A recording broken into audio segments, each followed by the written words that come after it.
Hello दोस्तों, मेरा YouTube channel में आप सभी का वेलकम है।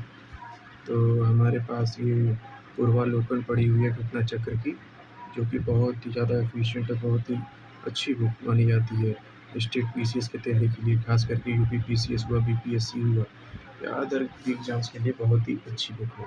इसकी तैयारी के लिए इस बुक्स का प्रिपरेशन हम कई एग्ज़ाम्स के लिए करते हैं। बेसिकली स्टेट पीसीएस या यूपी के लिए खास करके एग्ज़ामों के लिए, जैसे हाई कोर्ट एआरओ आरओ हुआ या यूपी पीसीएस हुआ, यूपी ट्रिपल एससी हुआ, पेट के एग्ज़ाम्स में ये बहुत ही हेल्पफुल बुक होती है। तो हम आज से एक सीरीज़ स्टार्ट कर रहे हैं जिसमें हम घटना चक्र के हर एक चैप्टर्स का एक परफेक्ट वन शॉट वीडियो डालेंगे। जैसे हिस्ट्री से हमने शुरुआत की, तो हिस्ट्री के हर एक चैप्टर्स की एक-एक वीडियो आएगी, जिसमें हम हिस्ट्री के सारे एमसीक्यूज़ सॉल्व करेंगे, जो प्रीवियस ईयर में आए हुए हैं। और फाइनली एक वन शॉट वीडियो मैं डालूँगा, जिसमें पूरी हिस्ट्री की घटना चक्र की बुक का पूरा एक कंपाइलेशन होगा। 6 घंटे का, 7 घंटे का, जितने भी देर में ये पूरी बुक कंप्लीट हो जाए।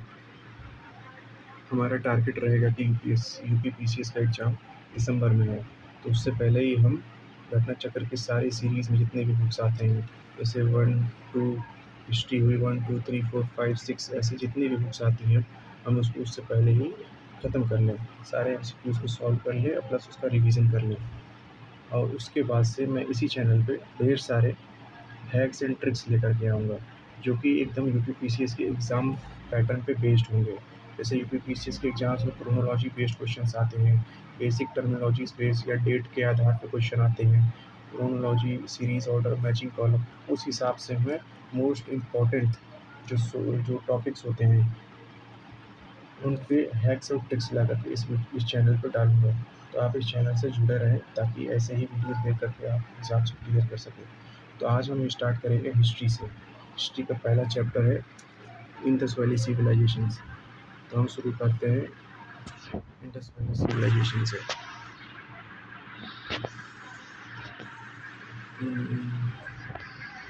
इसमें हम शुरू करेंगे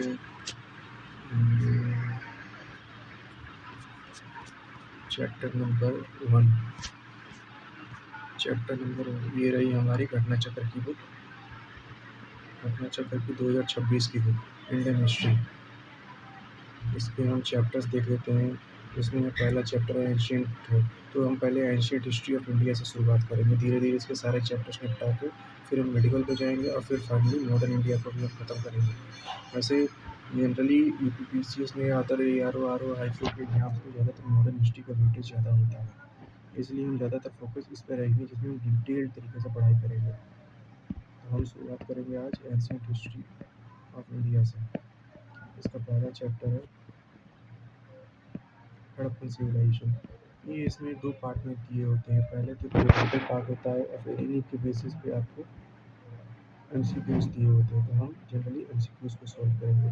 बेसिकली इसी टाइप के हम अपने माइंड को सेटअप करेंगे, ताकि फाइनल एग्ज़ाम में भी हमें इसी तरीके से फ़ायदा मिले। तो हम शुरू करते हैं।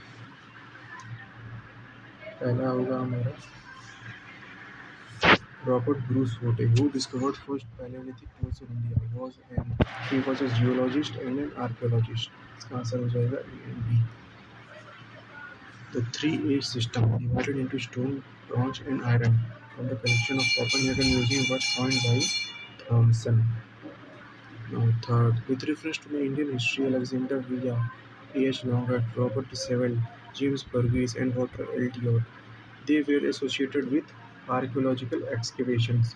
ये सभी आर्कियोलॉजिकल एक्सकेवेटर्स के नाम हैं, जो पुराने समय में खुदाई करते थे और अवशेषों को निकाला करते थे। ये सब आर्कियोलॉजिकल एक्सकेवेटर्स हैं। Now, according to the excavated evidence, the domestication of animal, पशुपालन का हमें एविडेंस किस पीरियड से मिलता है? ये हमें मीसोलिथिक पीरियड से मिलता है। According to the excavated evidence, the domestication of animals began with Mesolithic period. यहाँ पे हम पढ़ भी सकते हैं। The earliest pieces of evidence of domestication of animal in India is found in Adamgarh, Madhya Pradesh, and Bagore, Rajasthan. फिर से रिपीट करिए, कहाँ मिले थे? आदमगढ़ और बागौर में मिले थे। और किस पीरियड में? मीसोलिथिक पीरियड में हमें मिले थे डोमेस्टिकेशन ऑफ एनिमल्स के एविडेंसेस।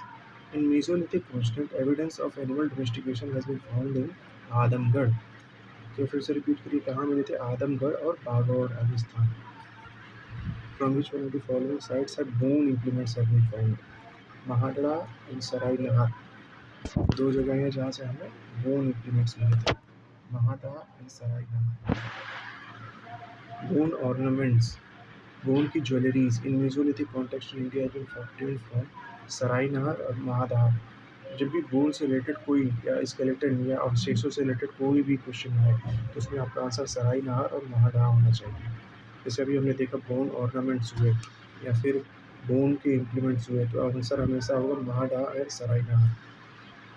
फिर ये है arrange the following Mesolithic sites in order from west to east, west से ईस्ट जाना है हमको, वेस्ट से ईस्ट के ऑर्डर में हमें ये सब लगाना है। तो क्या है, पहला पैसरा, दूसरा लिखइया, तीसरा बिरहानपुर, चौथा महाडा। इसका आंसर हम देख लेते हैं। इसका आंसर है सी 4, 2, 1 and 3।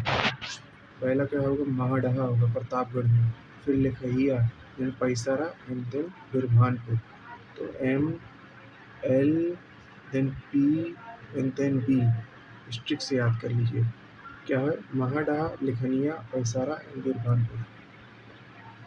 3 human skeletons in a single grave were recovered from Damdama. Damdama नाम से हम यही जान लेते हैं कि यहाँ पे 3 स्केलेटन्स के अवशेष पाए गए थे। 3 ह्यूमन स्केलेटन्स कहाँ पाए गए थे, दमदमा। फिर द कल्टीवेशन, ये मोस्ट आस्क्ड क्वेश्चन है, हर जगह पूछा जाता है। The cultivation of cereals first started in, किस पीरियड में कल्टीवेशन ऑफ सीरियल्स स्टार्ट हुआ था, ये नियोलिथिक। इसी नियोलिथिक एज को कहते हैं एग्रीकल्चर एज, क्योंकि इसी समय से एग्रीकल्चर स्टार्ट हुआ था। नियोलिथिक एज को हम कहते हैं सीरियल कल्टीवेशन पीरियड, याद रहेगा।